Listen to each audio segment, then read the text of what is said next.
This week, my fragrances got a lot of compliments, so stay tuned.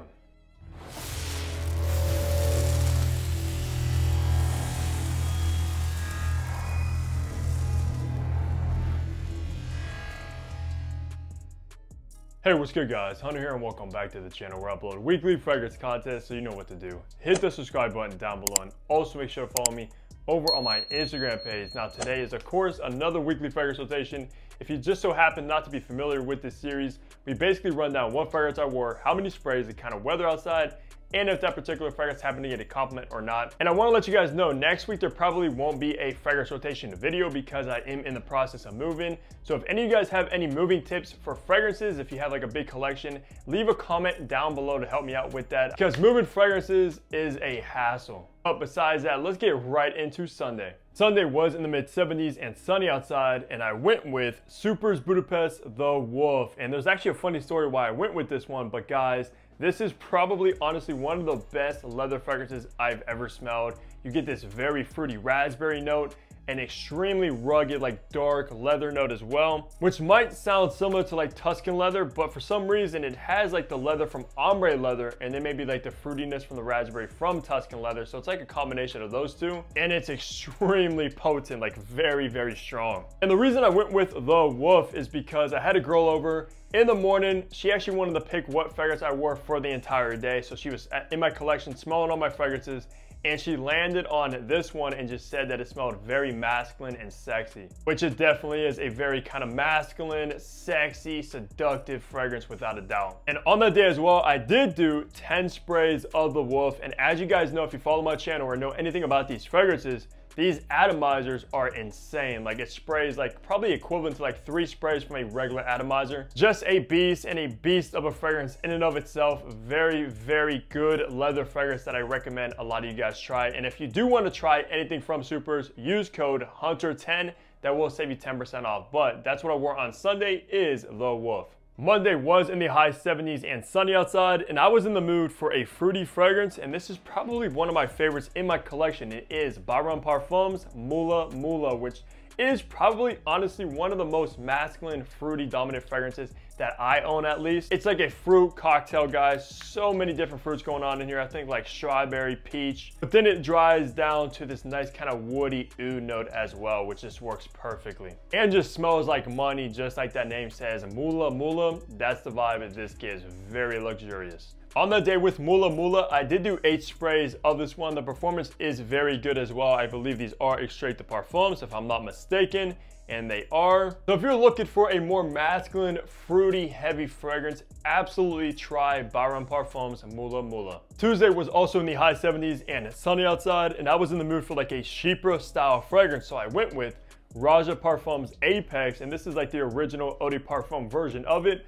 I also do own the Parfum version, if you can see over there as well, but for some reason this one is just outstanding, and I don't really see a reason to go for the Parfum over this one because it's still extremely strong. Very smoky, earthy, green, chypre like. That's ultra masculine, guys. If you love those old school chypre style fragrances done in kind of like a modern way, you'll love Apex. This also is in the same realm as like Sauvage Elixir, so if you also like Sauvage Elixir, you'll like this, and it's much more refined without a doubt. This smells extremely expensive, and expensive it is because this is a Raja Parfum, so these are not cheap by any means, but you are at least getting the high quality with that price tag. On that day though, I did do 10 sprays of Apex. Like I said, the performance is good. The Parfum might be a little bit better, but no complaints whatsoever with the performance from the EDP.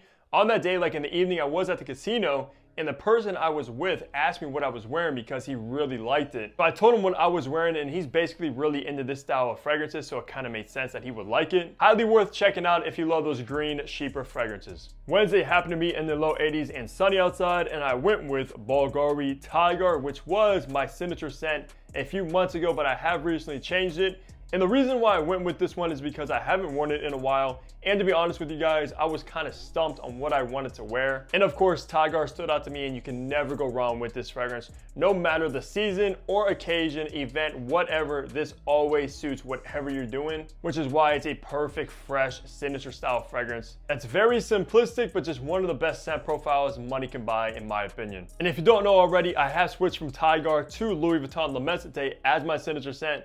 But at the end of the day, they're both in the same genre of fragrance, very similar. Just Le Mesite is a little bit more complex and just more going on in that DNA, and Louis Vuitton is my favorite designer house of all time, so it makes more sense for me, which doesn't mean I don't love Tiger, because I do. On that day though, I did do 10 sprays of Tiger. The performance is decent. It's not mind-blowing. It's not a beast mode at all, so don't expect it to be, but for a freshie, it gets the job done. And I also did get a compliment from this fragrance a few hours after applying it. This woman that I do see on like a regular basis, but she's never said anything about my fragrance at all in the past. She kind of just approached me, asked what cologne I was wearing. I told her what it was, and she said that it smelled very good and that she wants to get it for her son. And if that's the case, her son's gonna be a happy guy if he gets a bottle of a Tiger. Because of course, these bottles retail over $400, and if you don't know, Bulgari has recently updated these bottles and changed the sizes. They got rid of the 100 ml like I have right here and changed it to 125 ml. And I believe you can also get a 60 ml bottle in the same style, and it has a gold plaque on the front that says Tiger, which I actually like much more than this bottle. And I believe an even better value, since you are getting 125 ml compared to the 100 ml, and they haven't really changed the price. So that's what I wore for Wednesday, is Bulgari Tiger. Thursday, I believe, was the hottest day of the entire week, in the mid 80s and sunny outside, and I wanted to pull out something just very fresh, transparent, airy, and wasn't too dense, so I went with Acqua di Parma's Colonia Club, which is actually the newer version of Colonia Club, which has been around for a few years now. You can tell the difference because the club is capitalized with a period in between each letter. I also think they did change the scent profile. Unfortunately, I can't talk much about that because I never smelled the original. However, this is a very fresh, green, gentlemanly, kind of minty style fragrance that is an eau de cologne, which was like the perfect thing I was looking for on Thursday. Just something uplifting, fresh, and it wouldn't be too heavy of a wearing experience. You can never really go wrong with a nice classy Acqua di Parma, one of the classiest kind of Italian houses around,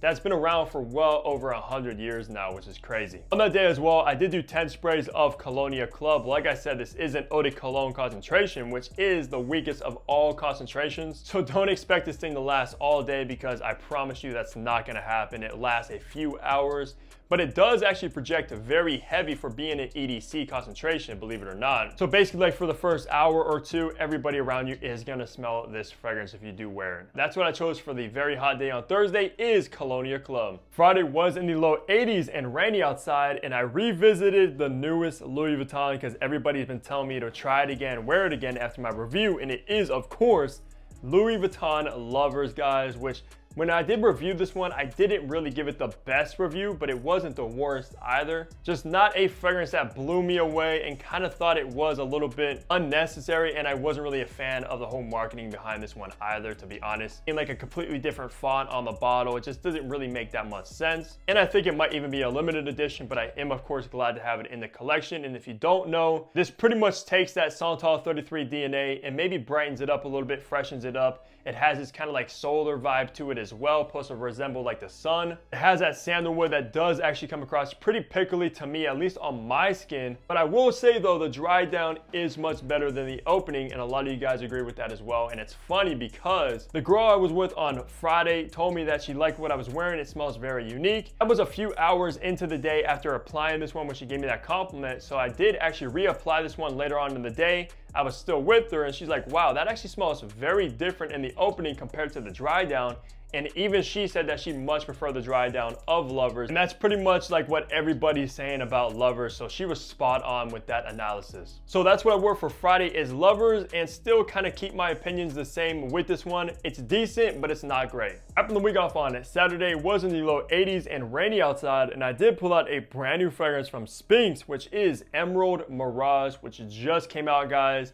And lately, I've been a big fan of Sphinx as a house because they came out with so many good fragrances. And this newest one is good, but it's not really like my kind of genre of fragrances that I enjoy the most. It's kind of like a fruity floral to my nose. The fruitiness in here comes across extremely tropical. You're gonna get like banana, passion fruit. There's so many different fruits going on, which are very unique that you don't really come across a lot in perfumery, especially bananas. And I think bananas might be one of the most dominant notes you're gonna detect when you first apply this stuff, but it does dry down into this kind of bouquet of flowers, very floral. I'm not the biggest fan of the dry down of this one. And it might lean a little bit more feminine than masculine in my opinion, kind of like Spink's Mangalicious Hippie Storm, I believe, which I do also own, which is a little bit more on that feminine side. For the ladies out there that love fruity florals, you definitely want to check this one out, and also the guys too if you want a unique fruity fragrance. You could still wear it. I had no problems wearing this one at all. It is unisex, but it does lean a little bit feminine. Also on that day, I did do 10 sprays of this one to get a full wearing experience. Most of the time, these Spinks are extremely concentrated. This one's no different, being in a straight to parfum. It will easily last you like up to that 12 hours, like all day performance and longevity, which is what you kind of expect with a concentration like this. And these fragrances are fairly reasonably priced for being kind of like an indie niche brand, I would categorize them as. If you don't know, the brother of Alexandria Fragrances is the owner of Spinks. But that's what I chose to wear to wrap off the week, is Spinks Emerald Mirage. Let me know down below if you tried anything from this house and what is your favorite. But besides that, guys, that's gonna do it for the weekly fragrance rotation. As always, leave a comment down below what you guys chose to wear throughout the week. Leave a like on the video, subscribe below if you guys haven't already, and of course, I'll catch all of you back here in my next upload. Take care, everybody.